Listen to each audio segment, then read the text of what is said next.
Broadcasting from the business capital of the world, this is the Podcast Business News Network. So we're all about people helping people, and especially when it comes to anybody dealing with autism, or let's say your kids have it, or you have a family member, maybe you have autism, and somebody has taken the lead by far in helping people out. And she's Alicia Trautwein, and she's a life coach, and she's also an advocate for autism and the director of the Mom Kind. And you can find her at themomkind.com. Great to have you back with us, Alicia. How you doing? Thank you. Good. I'm doing good. How are you? Terrific, terrific. Now, we've talked about autism before, and that's one main purpose in your life, helping people with that. And you have dealt with it in your home on an everyday basis. But you also help people and families with ADHD. Can we dig a little bit deeper into that today? Yeah, absolutely. So why don't we? So yeah, no, ADHD. Some parents might know it, or people might know it as ADD, which is the former diagnosis. But ADHD is attention deficit hyperactivity disorder, and not always does everyone present with the hyperactivity.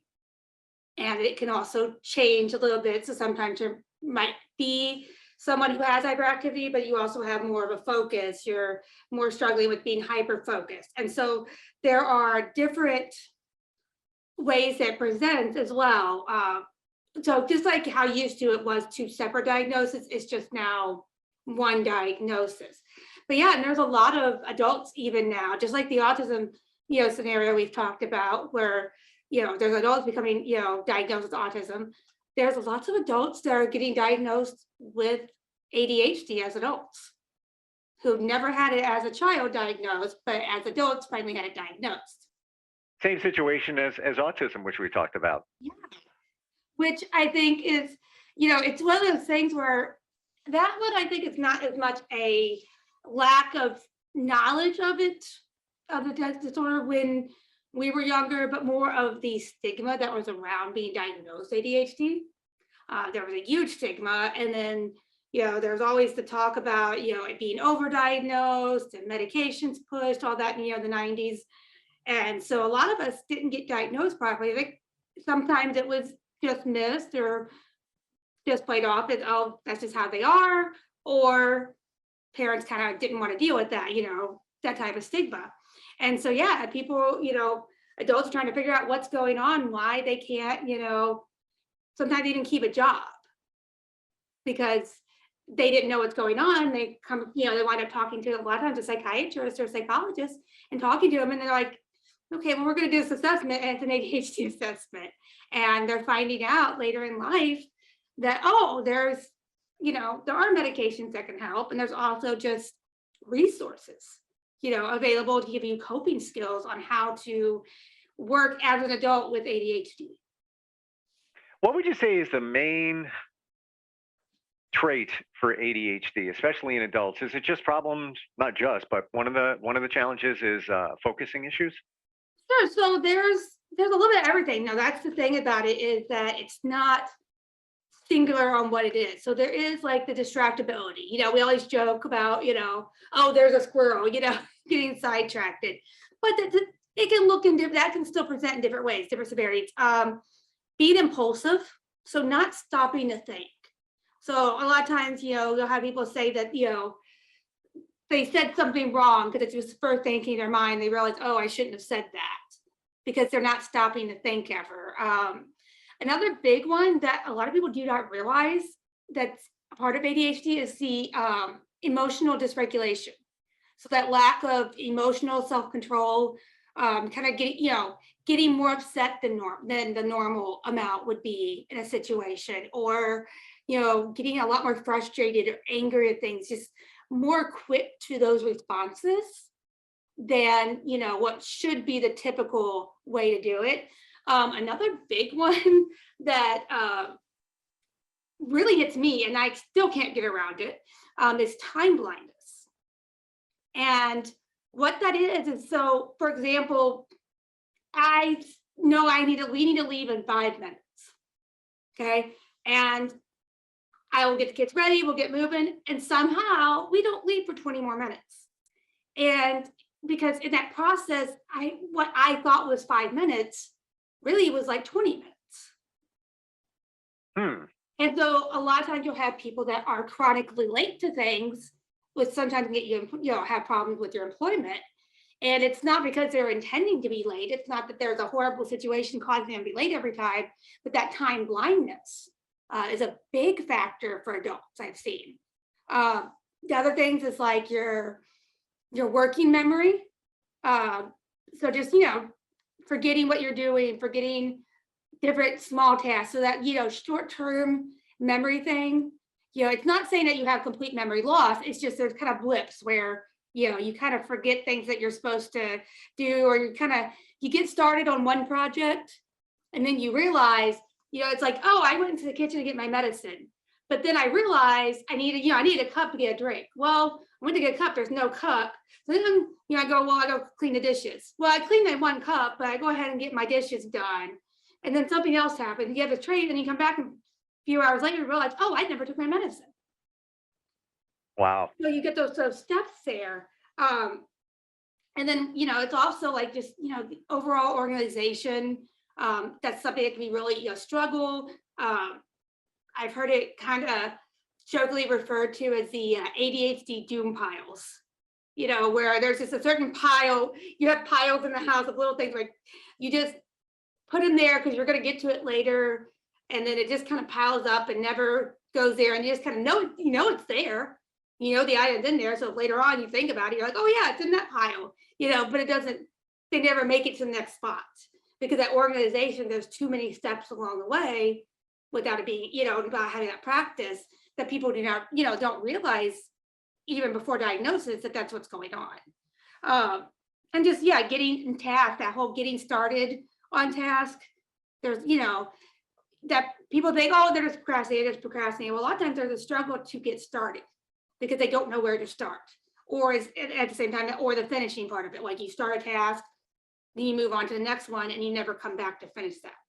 And all of those things can really affect adults in the employment, you know, above and beyond anything else, because if you're not getting your work complete, or you're, you know, getting 80% of the work done, but then there's 20% that you missed, you know, your boss is going to come back, hey, why wasn't this done?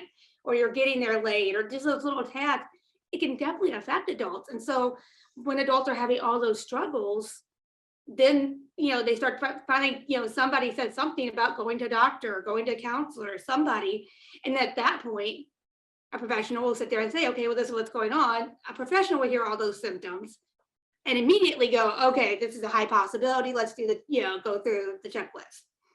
But it's not until then that they get the help because they were never diagnosed as children. Do you find there's a lot of, Alicia, misdiagnosis, like in the situation that you described with time management and organization, that sometimes it could be looked at maybe incorrectly that it's anxiety, and I just can't deal. I got so much going on, I just can't do it. But it's really not truly anxiety; it's ADHD. Yeah, I think a lot of things, we talked about the autism, how those things are comorbid with it that, commonly go along with the autism. Well, with ADHD, it kind of falls in the same category when it comes to, like you said, anxiety or depression, because it can appear to be anxiety or it can appear to be depression because they're struggling with the original symptoms of ADHD. And they've been doing that so long without any guidance, tools or medicine. And then now it's, presenting more as anxiety because, well, yeah, they're anxious because they realize they're not getting everything done. Or yeah, they're depressed because they've been struggling with all of these issues and being told they're not doing stuff correctly and all that. And so, yeah, I can see a lot of people getting that misdiagnosis beforehand before they even get back down to that. I've actually, when I was going through the process of, getting diagnosed with everything for me, the doctor even then wanted to take care of, either ADHD or anxiety first, because there's a high priority, high possibility that, if we got the ADHD under control, the anxiety would go, would be much less. And that was the case. I mean, for me, there was still anxiety there, but nowhere near the level it presented before taking care of the ADHD. Now, at that time, did they officially know that you had autism? Yeah, well, I was like backwards order there. But yeah, no, they did not officially have the diagnosis at that time. We were doing the ADHD autism part. I was in the process of getting the diagnosis. And so that was the initial, okay, there's anxiety going on here. We need to take care of it. And she started asking about ADHD, which I didn't think about it because, yeah, looking back, sure, I presented every single possible, criteria growing up, but that's just who I was. That's how, my brain, I was just used to it. I was told, oh, you just do this to cope or you do that to cope. And I never had that diagnosis. So once I got medication to kind of help slow things down a little bit for me, because yes, there's stimulant levels, but there's also the factor of it being able to, you can then focus. Your Yeah. brain's, gets that level of where you can focus better. It's like, oh, well, yeah, that did make sense. And so, yeah, and I've seen a lot of people get either they get, one or the other ahead of time, or they get those diagnoses together. Because typically when they're diagnosing an adult with autism, they're also looking at some of the comorbid disorders. They're looking at the ADHD, the depression, the anxiety, things that, commonly occur or commonly occur because of things going untreated for so long. When it comes to medication, do you find that that's how it's handled? It could be, if you have autism, it's going to be medication for maybe anxiety. It's going to be medication for ADHD because there is no medication for autism. So is that typically what is prescribed? Often, I think doctors are starting to get more understanding that there are skills that need to be developed, but at the same time, taking medication to help with the ADHD, the anxiety, help get you down to a level that then you can learn those coping skills. Because sometimes, especially if you're an adult getting diagnosed, you're presenting so strongly at that point that you've not had those coping skills. You've been without any care, a coping skill or medicine for so long. They've got to get you down to a level that you can learn coping skills at. Gotcha. Yeah. And so some people decide to stay on medication after that, after they learn them. Some people say, okay, let's see about lowering it or taking medicine away. And they kind of see what works with them. But I see a lot of doctors in general starting to do better about recommending therapies, recommending, coaching groups, things like that, that can help you learn how to work through those, those struggles. Let's talk about kids and medication. Who typically would you suggest be the best one to prescribe? And I'll give you an example. I know somebody whose child was going through some depression, anxiety, a teenager, and got medication from the pediatrician. But it seemed like after a point in time that they weren't working, and the pediatrician even said, I'm tapping out. That's, I can't do any more. And then it was a psychiatrist to prescribe and just look at the whole situation. But is it, if it's a situation where it's a child with autism, and then of course you have the other challenges as well, pediatrician okay to prescribe in your opinion? Well, it's kind of one of those things, kind of like that pediatrician tapped out. They can prescribe certain levels of medications, or they can continue a prescription that's already been prescribed. But when it comes to really determining what works best, I definitely recommend going to a psychiatrist, just because they're the ones who specialize in understanding medicine. Even if you have no other diagnosis besides depression, I still would recommend a psychiatrist over your general practitioner. And for anybody, whether it's a child, adult, because that's what they specialize in, where your pediatrician specializes in, regular growth and development, making sure they're developing correctly, making sure that they get their vaccination, taking care of childhood illnesses. Sure. That's their key focus. They have that ability to do little other things, but then there's this point where they have to tap out too. That was literally a quote from that doctor, by the way. He said, no, I'm not. I didn't make that up. He was like, I'm at the point where I'm tapping out. And I tend to think that maybe that doctor was a little in over his head in dealing with, those types of situations. And yes, they could prescribe for any other situation. It could be, the flu or whatever. But this goes layers deeper. Where I agree with you, it should be a psychiatrist. It should be somebody that's highly skilled to prescribe, analyze, and maybe make changes in the prescription or add another one, whatever. Yeah, because that's something that changes often, because especially with children, they're developing, they're getting older. So their brain is, you're aging with your brain, but then your body's changing. There's hormones involved.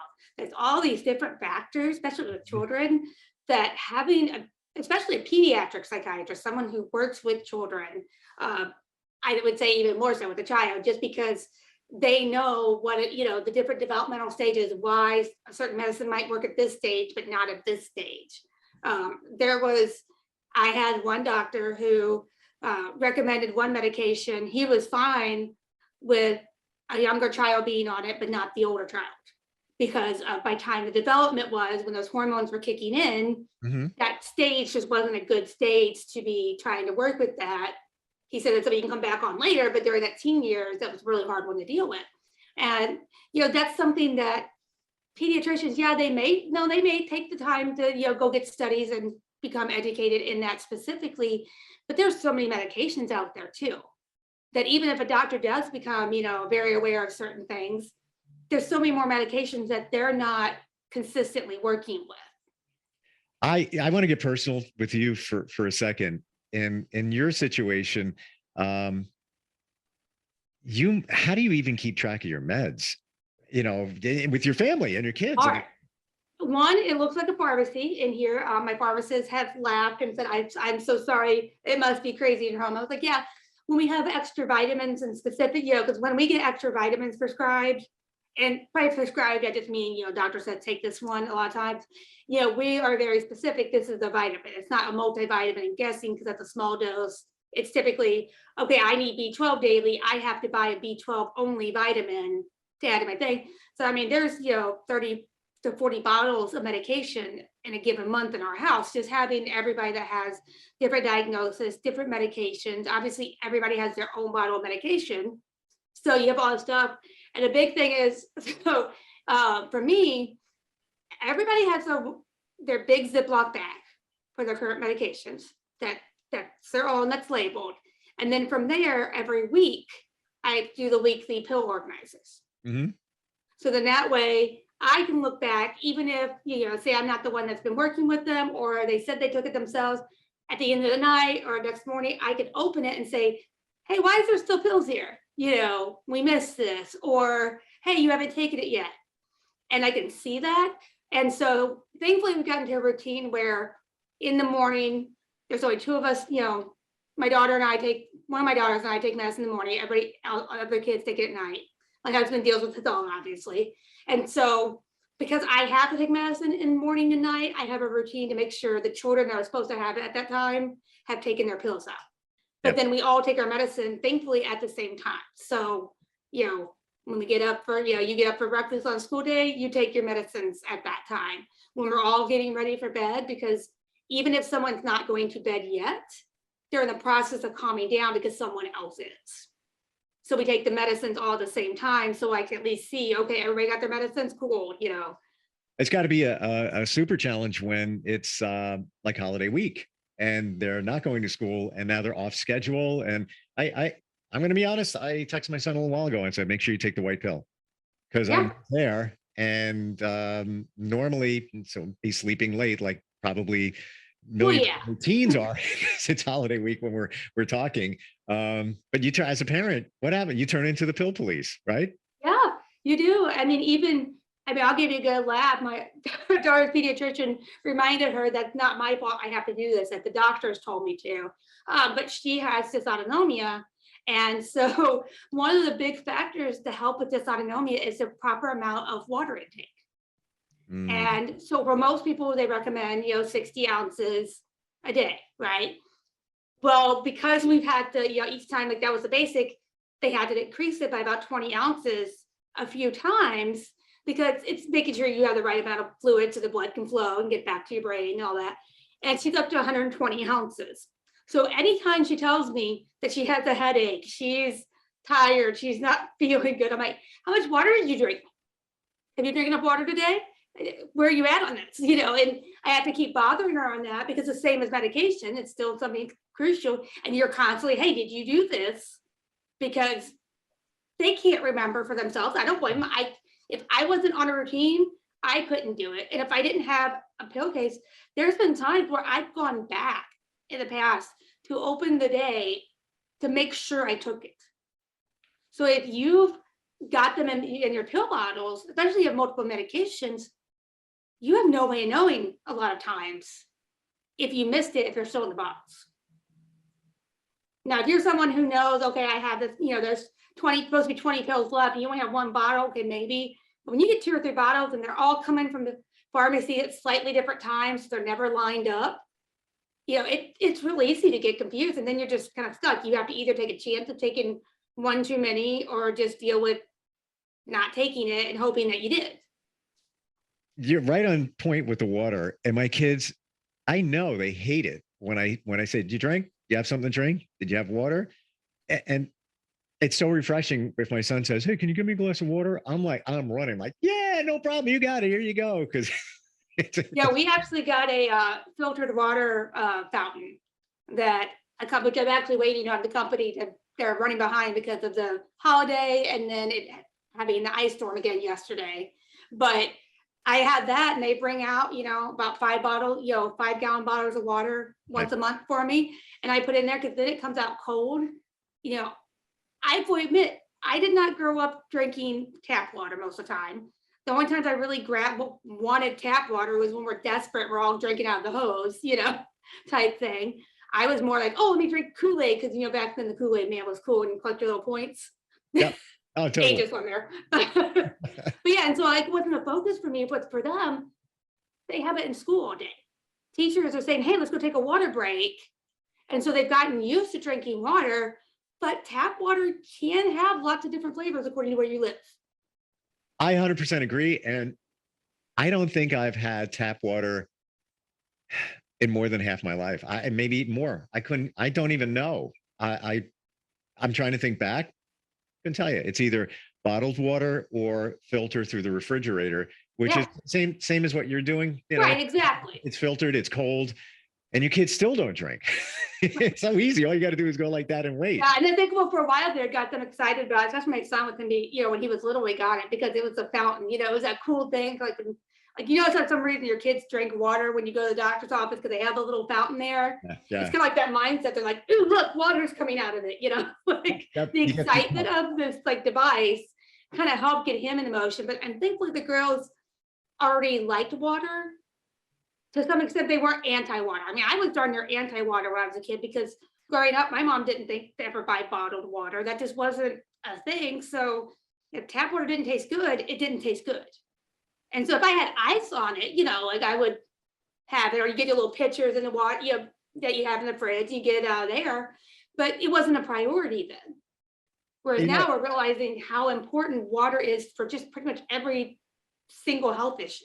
It's so funny because I wouldn't drink tap water, not because of the taste, because of the chemicals, the groundwater situation. What's in it. No, I'm serious. And where I am in the New York area, studies been done. It can be connected to cancer. Some people truly believe, in fact, not to digress, but I have a friend who is not even 40, double mastectomy, dealing heavily with breast cancer, still coming back. She's just a wonderful person. And where she lives, it's suspected that the groundwater is tainted in that whole geographic area. We kind of have that situation around us too, because which I find some of the humor of this, but my husband apparently used to play in the creek that is like the worst one to play in. We now know. But then we have a site in Weldon Springs, Missouri. So it's close to us, but it's not, it's probably about 30 minutes away, quite traffic. And it literally is a site that they buried nuclear waste. They built a museum around it now, and the cool feature of it is that you get to climb the stairs all the way to the top of it and see from the top. But then you realize, you're seeing our nuclear waste. Well, thankfully they've got a lot of things to improve, but I mean, there were times where apparently there were 2-headed squirrels around there, and and this is obviously you're talking when it was happened, you're talking 60s when it was buried in the ground, but they found that between that and this the dump site that's out that way, that a lot of the area water was contaminated, and by the time it got to levels that aren't as bad, that's when they found out, oh well, it was that bad. Yeah. And let's talk about milk products. So many, we talk about growth hormones in cows and the development of children, why girls develop so much sooner now than they did, when we were kids. Oh. And a lot of people attribute it to. Well, and it's a hard balance because, for our diets, we don't get enough calcium, we don't get enough vitamin D. So especially young kids, they promote whole milk up until 5, they promote 2%. And so, and then kids, especially if they're putting chocolate in it, it tastes good. Chocolate milk's a fun thing to drink. They're drinking a lot more than they should because, they get realistically, they just want to make sure you have like a cup a day's worth of it. And that's more for the dairy. It's not for the dairy, but for the benefits of the calcium and the vitamin D. Yep. And my son, if I let him, he'd drink milk all day long. Wow. And he's already a beast of a child. So I'm not, I don't need to give him any extra to grow. But yeah, and it's definitely hard. So that's why, I actually, whenever I can, I try to buy Organic Valley. Because I connected with them before. And so you get to actually, meet some of the farmers virtually that have the cows. So you can see that they're actually being taken care of properly. They're not being given all this extra stuff. But yeah, it's hard and not everyone has access to that. According to where you live, you're just stuck with what you get at the local store. You know what I love about our chats is that we go in lots of different directions, but it all centers around being healthy and especially being a great parent, or at least trying your best to be a great parent. Yeah. And let's tell people your website is themomkind.com, like as in kind, being nice, KIND, themomkind.com. If somebody's looking for some help, be it, we talked about ADHD, if it's autism, if it's any other challenges that, and you've been through a lot of them, and that's why you are an advocate for many different things. Tell people how your process works. They go to your website, they reach out to you. Tell us more. Yeah, absolutely. So there's a couple different ways to connect. First up, there's that little Facebook pop-up in the corner. You can connect to me just instantly, send me a message, and I'll be able to answer pretty quickly. And then also I have a button up there for a free consultation. So we can talk and see how I can help you. I love your work. I love what you do. And it's always great talking with you. As a parent, I learned stuff, and we're all here in it together being parents. Absolutely. Yeah. I appreciate it. Great talking with you today, Alicia. You too. Thank you. We'll talk soon, and we'll be right back. Are you looking for even more of the podcasts and hosts that you love? The Podcast Business News Network is proud to announce that you can now listen live on the MyTuner Radio and online Radio Box apps for iOS, Android, and the Amazon App Store. Or check us out online. Search for Business News Network on mytuner-radio.com or search Podcast Business News Network on onlineradiobox.com/US so you don't miss a minute of the action.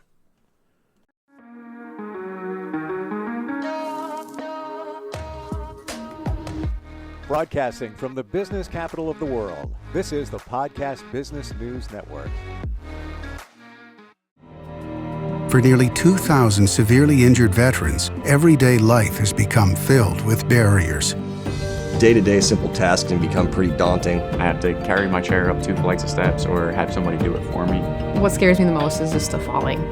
When I'm struggling with my house, I think, to have that one great barrier just knocked down, it's crucial.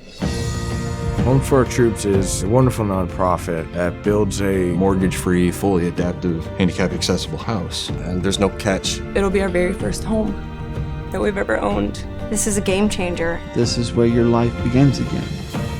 We need you to join us in completing this important mission. Please visit hfotusa.org and help build homes and rebuild lives. Because of you, everything's going to be okay.